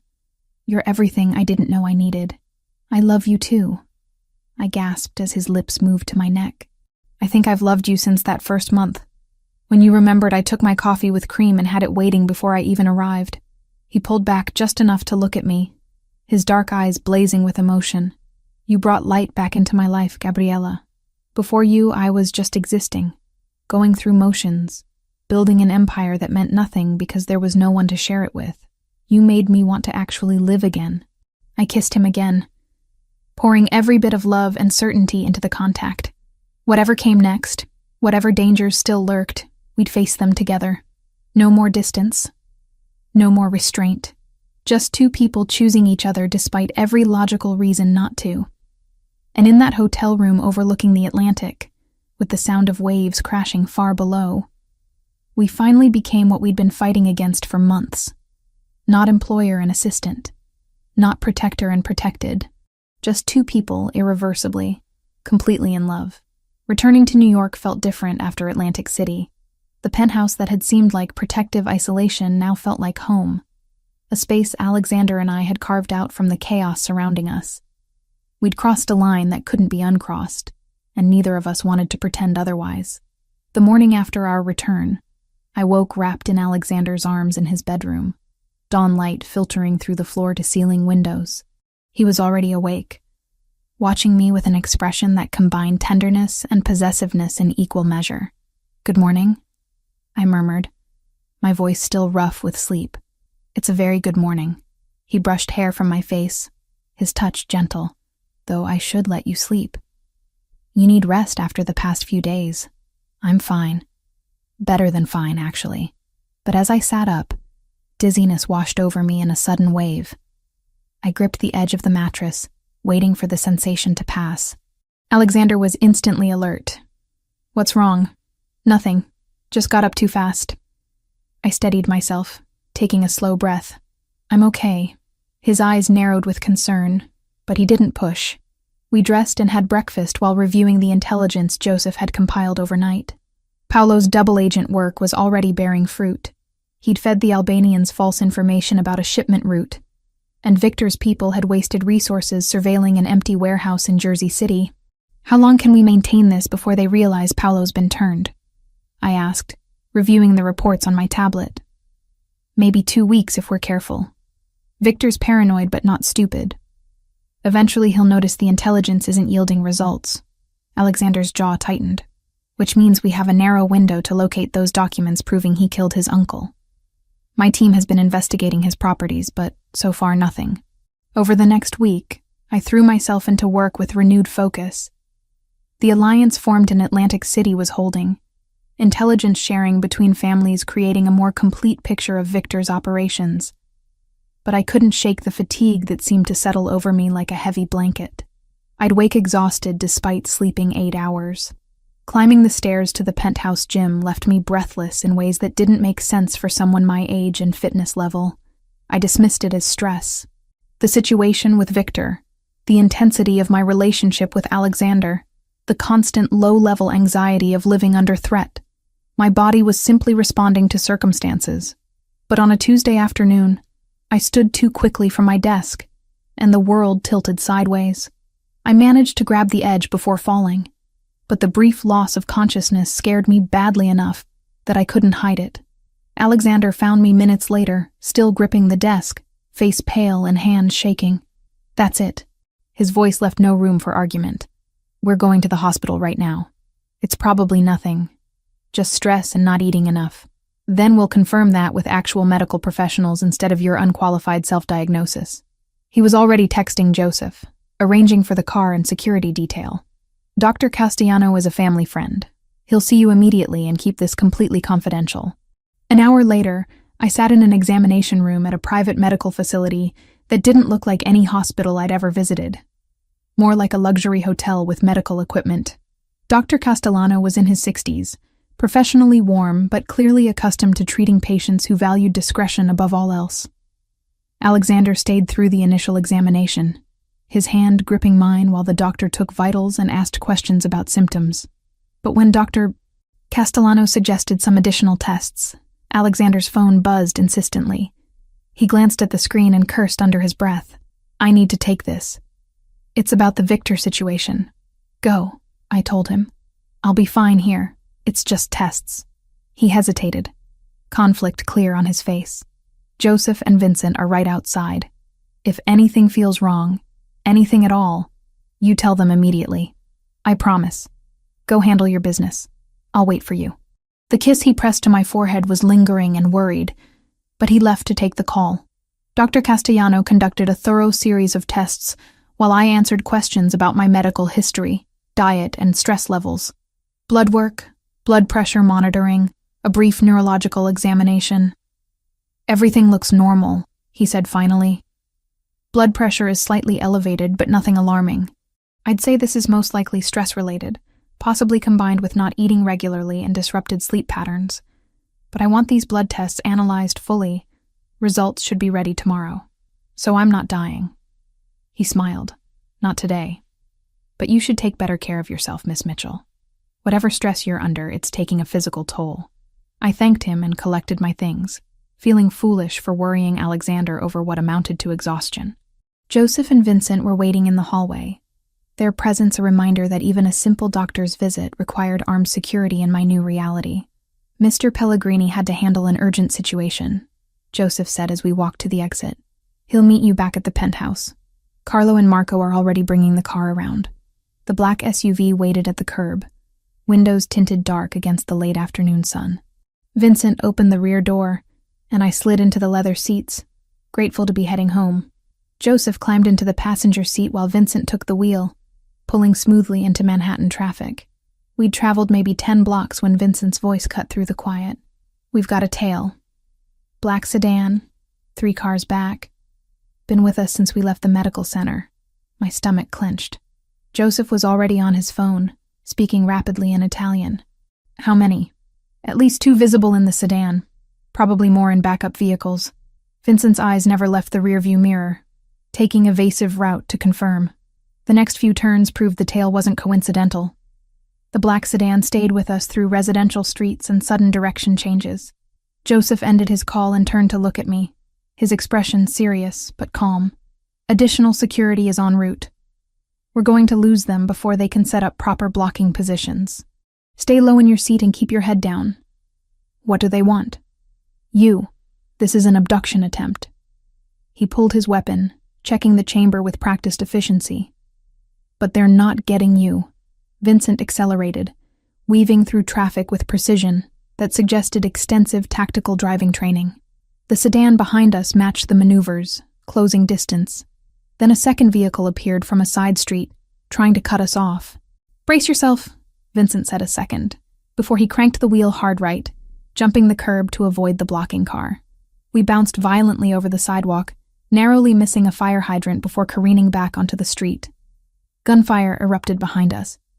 The rear window exploded in a shower of safety glass. I screamed, ducking low as Joseph returned fire through the broken window. The sound was deafening in the enclosed space, each shot like a physical blow. How far out is backup? Vincent shouted over the chaos. 2 minutes. We just need to stay mobile. Joseph ejected an empty magazine and slammed in a fresh one with smooth efficiency. The chase continued through increasingly narrow streets. Vincent drove like he was navigating a video game, taking corners at speeds that should have flipped the vehicle. More gunfire. One of our tires exploded, the SUV lurching dangerously before Vincent regained control. Then suddenly 3 more black SUVs appeared, our reinforcements boxing in the Albanian vehicles with overwhelming force. The shooting stopped as quickly as it had started, the attackers apparently recognizing they were now outnumbered and outgunned. Vincent pulled to a stop in an alley, the damaged SUV hissing steam from the engine. My ears rang from the gunfire. My hands shook uncontrollably. Joseph turned in his seat, his expression concerned. Are you hurt? Any injuries? I checked myself, finding bruises from being thrown around but no blood. I'm okay. Just scared. You did great. Stayed calm, followed instructions. He opened his door. Fresh vehicle is here. We need to move quickly in case they regroup. The transfer happened in seconds, Vincent and 2 other guards forming a protective circle, while Joseph hustled me into an identical SUV. This time we had a full convoy, 3 vehicles moving in formation through the city. My phone rang. Alexander's name on the screen. Are you hurt? His voice was rough with barely controlled panic. Tell me you're not hurt. I'm fine. Joseph and Vincent got me out safely. Thank God. He released a shaky breath. I'm 10 minutes from the penthouse. The entire building is locked down. You'll be safe there until I arrive. Alexander, they really tried to take me. This isn't theoretical anymore. I know. And I'm going to end this. Tonight. Victor just made his last mistake. The penthouse was indeed locked down when we arrived. Guards at every entrance, surveillance activated on every camera. I barely made it inside before my legs gave out, adrenaline crash hitting hard. Joseph caught me, guiding me to the sofa. Shock, he said, wrapping a blanket around my shoulders. Perfectly normal reaction. Just breathe slowly and let your body process what happened. I sat there trembling, replaying the attack in my mind. The gunfire, the shattered glass, how close I'd come to being taken, what Victor would have done to me to hurt Alexander. When Alexander finally burst through the door, I'd never seen him look so undone. His hair was disheveled, tie gone, his usually controlled expression raw with emotion. He crossed the room in 3 strides and pulled me into his arms hard enough that I couldn't breathe. "I almost lost you." His voice broke on the words. "I left you for one meeting and you almost died. But I didn't. Your security did exactly what they were supposed to do." He pulled back just enough to frame my face with shaking hands, his dark eyes searching mine. "This ends now. Tonight. Tomorrow at the latest. I can't live like this, Gabriella. I can't spend every moment terrified that someone will take you from me. Victor dies or I do. But this war ends." "Don't say that. Don't talk about dying. Then understand what I'm telling you. I'm going to do whatever it takes to eliminate this threat. Things that might be brutal. Things you might not be able to forgive." His forehead pressed against mine. "But I will keep you safe. That's the only thing that matters anymore." I pulled him down into a kiss, tasting desperation and love and determination. When we broke apart, I looked directly into his eyes. "I'm not going anywhere. Not because of fear, not because of today's attack. I choose you, Alexander. I choose this life with you, with all its danger and complications and moral gray areas. So do what you need to do. End this war, and then come back to me." Relief washed over his features. He held me for long minutes, neither of us speaking, just taking comfort in proximity and shared heartbeats. Finally, he stood and pulled out his phone. "Joseph, conference room in 20 minutes. I want every family head on video call. It's time to finish this." As he walked away, making calls and issuing orders, I understood we'd reached the point of no return. Alexander was about to do something that would either end the threat forever or escalate into bloodshed that would consume everything. And I'd just given him my blessing to do whatever darkness required. The plan came together with military precision over the next 48 hours. Alexander worked 18-hour days coordinating with the allied families, positioning resources, and laying the groundwork for what he called the final move. I watched him transform from the man who held me with tenderness into something harder, colder, a general preparing for war. Paolo's role proved crucial. Through carefully controlled leaks, he let Victor's people know that Alexander was finally ready to negotiate territorial concessions, that the attempted abduction had demonstrated the cost of continued conflict, and the Italian families were willing to discuss terms. The meeting would take place at a neutral warehouse near the port, overseen by the Greco family who technically owned the property. "He'll come," Alexander said with certainty during the final briefing. "Victor's ego won't let him resist the chance to claim victory in person. He wants to look me in the eye when he takes what he thinks he's won. And if he doesn't come alone, he won't. He'll bring his top lieutenants, probably 10 or 12 men, but we'll have 30 positioned around the perimeter, plus the evidence that destroys his legitimacy. This ends without mass bloodshed if possible, but it ends either way." The night of the meeting, Alexander insisted I remain at a secondary location, not the penthouse, but a fortified office building in Midtown that the Vitale family used for sensitive operations. Joseph commanded my security detail, along with 6 other guards whose competence was evident in every efficient movement. "You'll be able to hear everything," Alexander explained, fitting a small earpiece into my ear. "But if something goes wrong, if you hear gunfire or the signal cuts out, Joseph gets you out immediately. No arguments. I don't like this. I don't like you walking into danger." He cupped my face in his hands, his dark eyes holding mine with devastating intensity. "I've been walking into danger my entire life, but I've never had someone like you waiting for me to come home. That changes everything. I'm not taking unnecessary risks because I have too much to lose now." The kiss he gave me was thorough and claiming, a promise and a goodbye, just in case. When he finally pulled away, I held onto his jacket for one more moment. "Come back to me. Always." Joseph and I settled into the surveillance room, monitors showing multiple camera angles of the warehouse and surrounding area. The space was cavernous and dimly lit, support columns creating shadows that could hide anything. A single table sat in the center, illuminated by overhead lights, 2 chairs on opposite sides like a stage set for confrontation. Alexander arrived first with 4 men I recognized, including Vincent, who'd saved my life during the abduction attempt. They took positions around the perimeter, weapons visible but not actively threatening. Alexander stood near the table, apparently relaxed, but I could read the tension in his shoulders. "Alpha team in position," Joseph said into his radio. "Bravo team, confirm status." Multiple voices responded, call signs and confirmations that meant nothing to me, but clearly satisfied Joseph's requirements.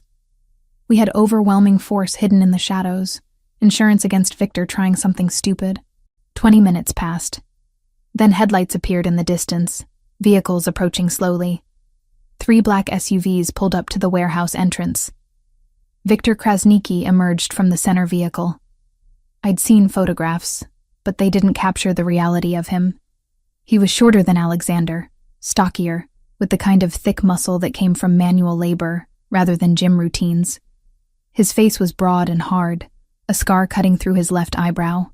He wore an expensive suit that somehow made him look more dangerous rather than refined. 8 men flanked him, all armed, all scanning the warehouse with professional paranoia. Victor's gaze found Alexander, and a cold smile spread across his features. "Pellegrini." His voice came through my earpiece with a thick accent. "You look tired. The pressure of losing getting to you? Let's skip the posturing, Krasnicki. You wanted negotiations. I'm here to negotiate." Alexander's voice was perfectly controlled, giving nothing away. They sat on opposite sides of the table like chess players preparing for an endgame. Victor spread his hands expansively. "My terms are simple. Full control of port operations in Brooklyn and Queens. 20% cut of all shipping revenue from Manhattan. And the girl." My blood turned to ice. Alexander's expression didn't change, but I saw his fingers tighten against the table. "The girl isn't part of any negotiation. She became part when you made her important to you. I want her for insurance. Pretty thing like that. She'll ensure you honor our agreement." Victor's smile widened. "Or maybe I just want her because taking something you love seems appropriate compensation for the trouble you've caused me. You're not getting her.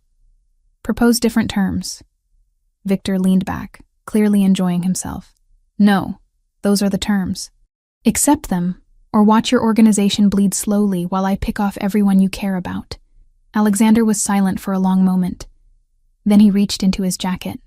Victor's men immediately raised their weapons, but Alexander moved slowly, deliberately, pulling out a slim folder and setting it on the table. "Before we continue negotiations, there's something you should see." Victor eyed the folder suspiciously. "What is this?" "Open it." The Albanian grabbed the folder and flipped it open. Even through the grainy camera feed, I could see his face go pale.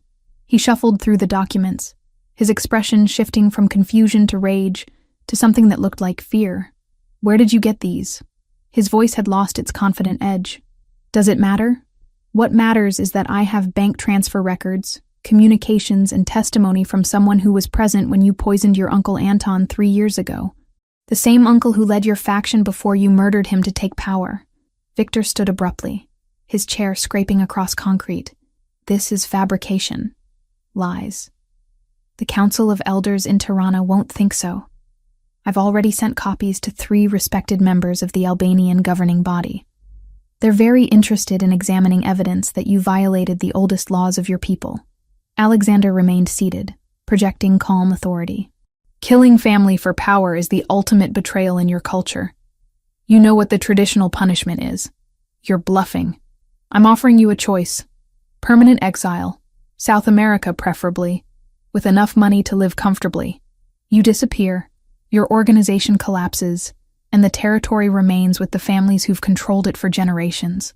Or I release this evidence publicly, and your own people hunt you down and execute you according to tradition." The warehouse had gone completely silent. Victor's men exchanged glances, the seed of doubt clearly planted. If their leader had murdered his own uncle, if he'd violated fundamental codes of honor, their loyalty meant nothing. "You expect me to just walk away?" Victor's voice shook with barely controlled fury. "To abandon everything I've built because you fabricated some documents?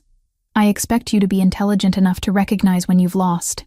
Your men are already questioning you. I can see it in their faces. How long before one of them decides to be the hero who delivers justice for Anton's murder? How long before the council sends someone to collect the blood debt you owe? Victor's hand moved toward his weapon. Everything seemed to happen in slow motion. One of his lieutenants, a younger man with cold eyes, drew his gun and aimed at Alexander. Vincent moved like lightning, firing twice. The Albanian dropped, his weapon clattering to the concrete. For 3 heartbeats, no one moved. Then Victor slowly raised his hands away from his own weapon. Smart choice. Alexander said quietly. Any other objections? Victor's remaining men looked at each other, then at their leader, then back to Alexander's overwhelming force emerging from the shadows. The calculation was evident on every face. They were outnumbered, outmaneuvered, and following a leader who'd just been exposed as violating their deepest cultural taboo. What guarantee do I have that you'll let me leave? Victor's voice had lost all its earlier confidence.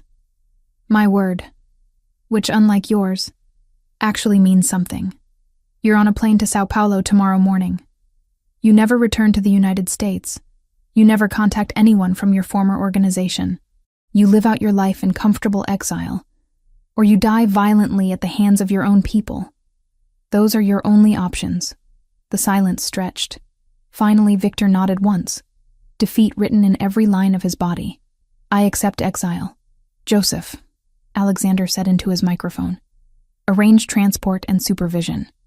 Mr. Krasniki has a flight to catch. In the surveillance room, I released a breath I didn't realize I'd been holding.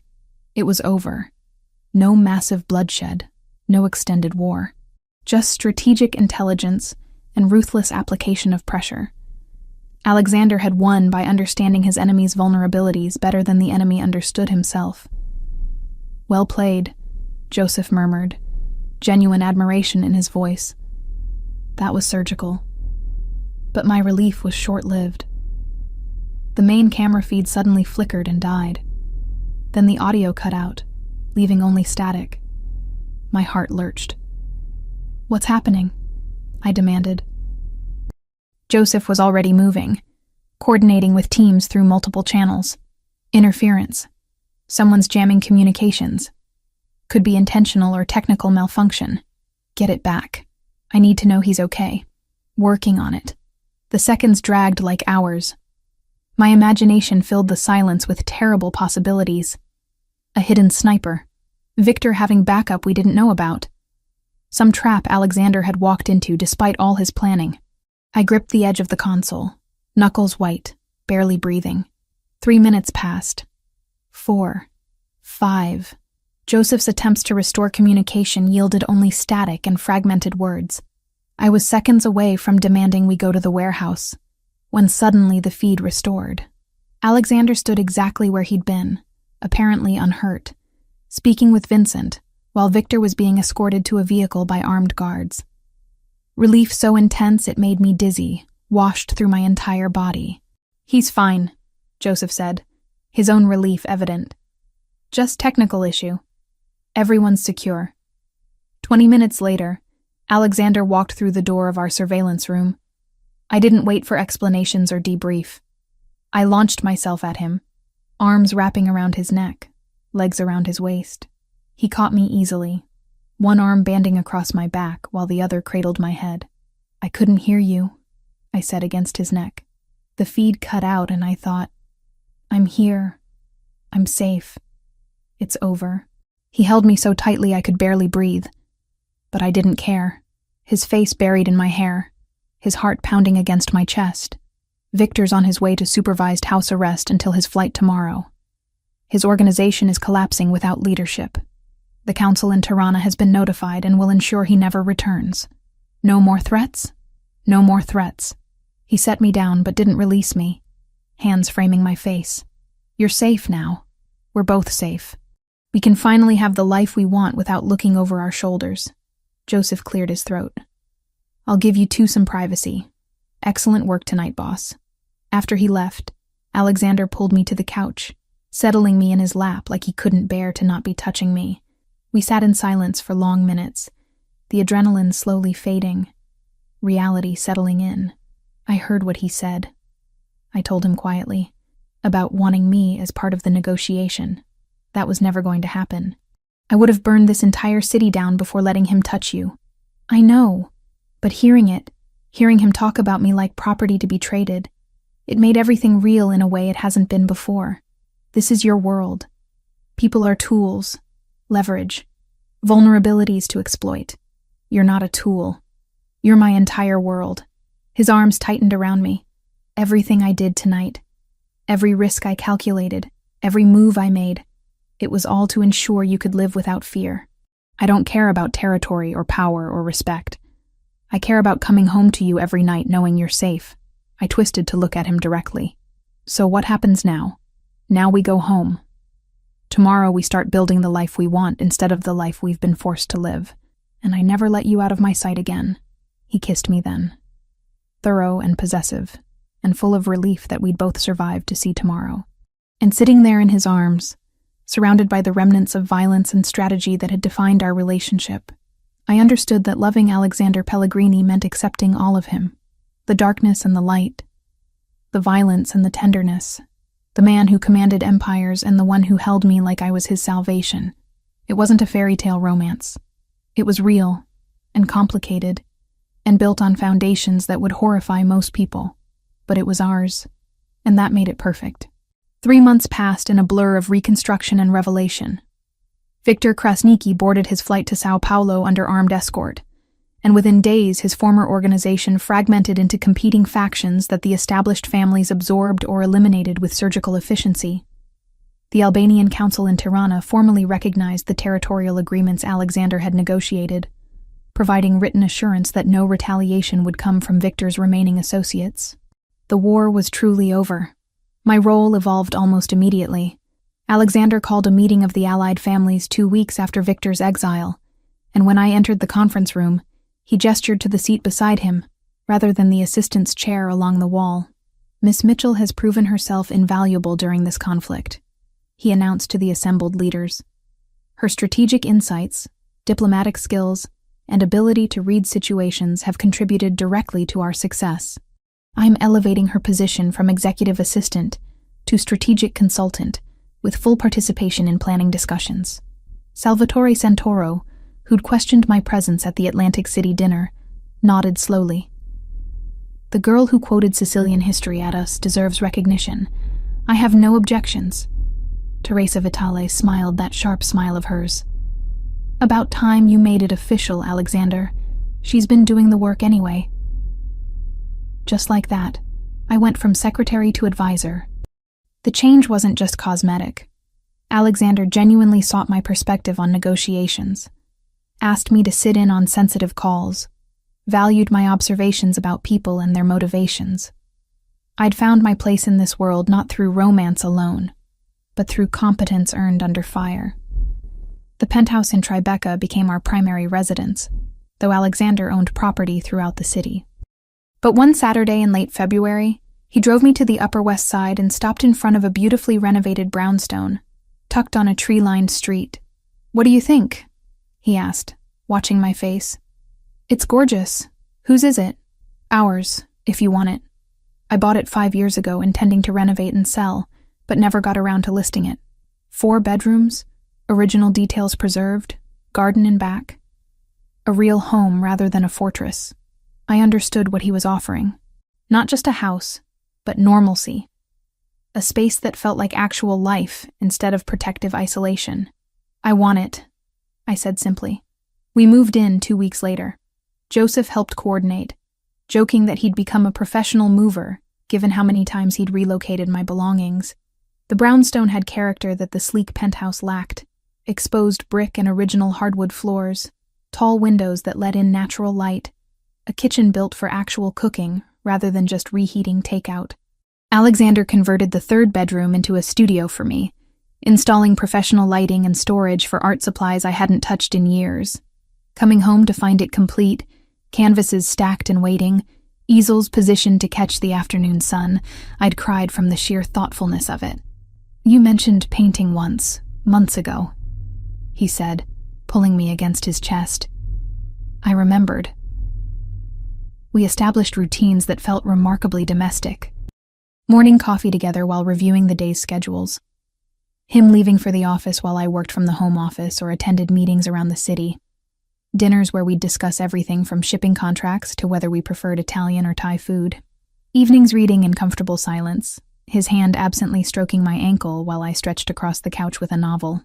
Joseph became a genuine friend, rather than just Alexander's second-in-command.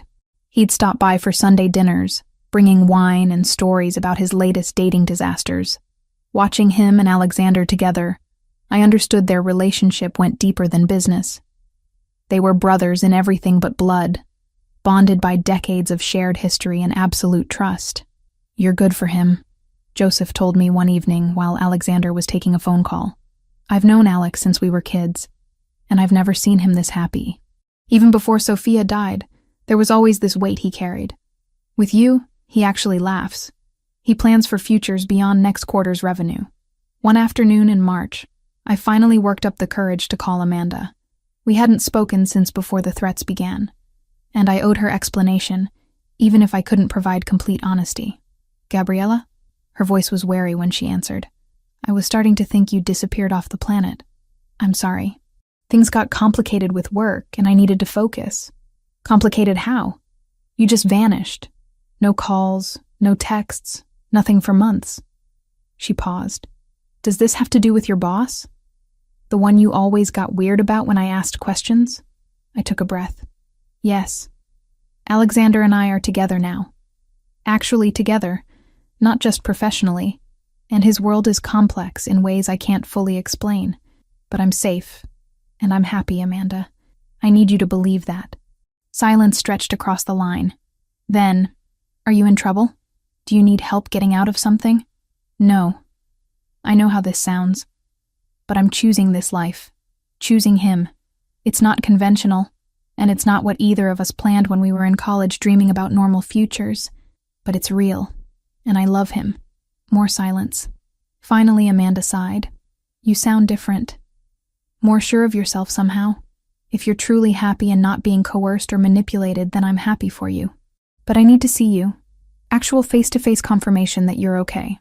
We met for lunch the following week at a coffee in Greenwich Village. Amanda took one look at me, and her expression softened. Whatever she saw in my face, my body language, my demeanor, it convinced her more than words could have.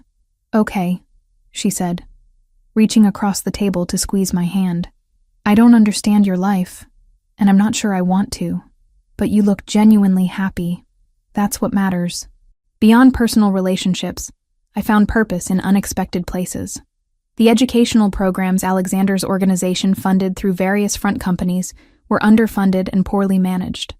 I dove into restructuring them, creating scholarship opportunities for underprivileged students, partnering with legitimate universities, and building something meaningful from resources that had previously been little more than tax write-offs. "You're turning blood money into actual good," Alexander observed one evening, reviewing my proposals for expansion. "Most people couldn't reconcile that moral complexity. You just accept it and move forward. The money exists whether I use it well or not. Students getting educations they couldn't otherwise afford don't care about the source of funding. They care about opportunity." I met his eyes directly. "I can't change your world, Alexander, but I can make sure some good comes from it." He pulled me into his lap, his expression proud and tender. "This is exactly what I mean when I say you've changed everything. Before you, I never considered that power could be used for anything beyond maintaining more power. You're showing me there's another way. Are you actually considering going legitimate?" "Gradually.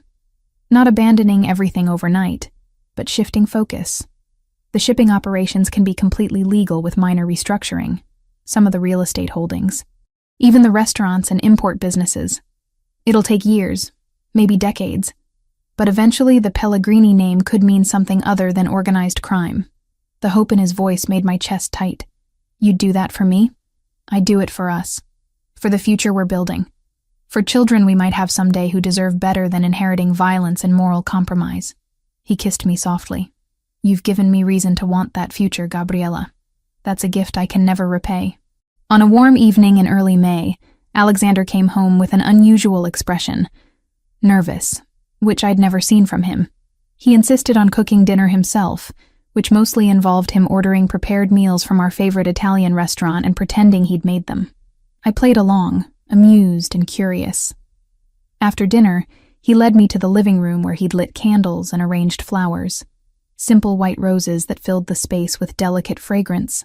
"What's all this?" I asked, my heart beginning to race. "Gabriella Mitchell." He took both my hands in his dark eyes holding mine with devastating intensity. 10 months ago, you walked into my life and changed everything. You brought light to darkness I'd been living in for years. You showed me that power without purpose is meaningless, that love is worth more than territory or respect or any of the things I spent my life pursuing. He released one of my hands to reach into his pocket, withdrawing a small velvet box. My breath caught. "You've seen the worst parts of me. The violence, the moral compromise, the darkness that comes with this world. And you chose to stay anyway. Not because you were trapped or scared, but because you saw something in me worth loving despite all the reasons you shouldn't." He opened the box, revealing an antique ring with a center diamond surrounded by smaller stones in an intricate setting. This belonged to my grandmother. She wore it for 60 years of marriage to a difficult man in a dangerous world. She was the strongest woman I knew until I met you. Tears were streaming down my face now. He took the ring from the box and held it ready. "Marry me, Gabriella. Make this official. Build this life with me permanently, knowing exactly what you're committing to. Give me the honor of being your husband and spending the rest of my life making sure you never regret choosing me." Yes. The word came out choked with emotion. Yes, absolutely. Yes. He slid the ring onto my finger, and it fit perfectly, because of course he'd somehow determined my size without me noticing. Then he pulled me into his arms, holding me so tightly I could feel his heart racing against my chest. "I love you," he murmured against my hair. "More than I thought possible. More than is probably wise. You're my entire world. I love you too. Everything about you. Even the complicated parts. Especially the complicated parts because they made you who you are." We stayed like that for long moments, wrapped in each other and the weight of commitment we'd just made. Eventually, Alexander pulled back and gestured to the empty living room floor. "Dance with me? There's no music, so we'll make our own." He pulled me close, one hand on my waist and the other holding mine. And we swayed to silence and heartbeats, and the sound of the city filtering through the windows. No jealousy this time.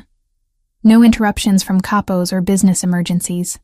Just two people who'd found each other despite impossible circumstances, choosing to build something lasting from passion and partnership and profound understanding. I thought about that first night at the party, when Alexander had exploded with jealousy watching me dance with Joseph. How far we'd traveled from that moment of possessive anger to this moment of secure commitment. The journey had been violent and terrifying and beautiful all at once. "What are you thinking?" Alexander asked, reading my expression the way he always could, that I'd do it all again. Every dangerous moment, every terrifying choice, because it led here, to you, to us, even knowing what you know now about my world, especially knowing what I know. No illusions, no pretense. Just truth and choice and love that's strong enough to survive anything. He kissed me then, slow and deep and full of promise, and dancing there in our living room with my engagement ring catching candlelight. I understood that happily ever after didn't mean perfect. It meant choosing each other every day, despite complexity and danger and all the reasons love shouldn't work. We'd built something real from impossible circumstances, a partnership forged in crisis and strengthened by absolute honesty. And whatever came next, whatever challenges the future held, we'd face them together. Not as boss and assistant, not as protector and protected, but as equals who'd seen each other at our worst and chosen love anyway. The music we danced to existed only between us, but it was the most beautiful sound I'd ever heard. The end.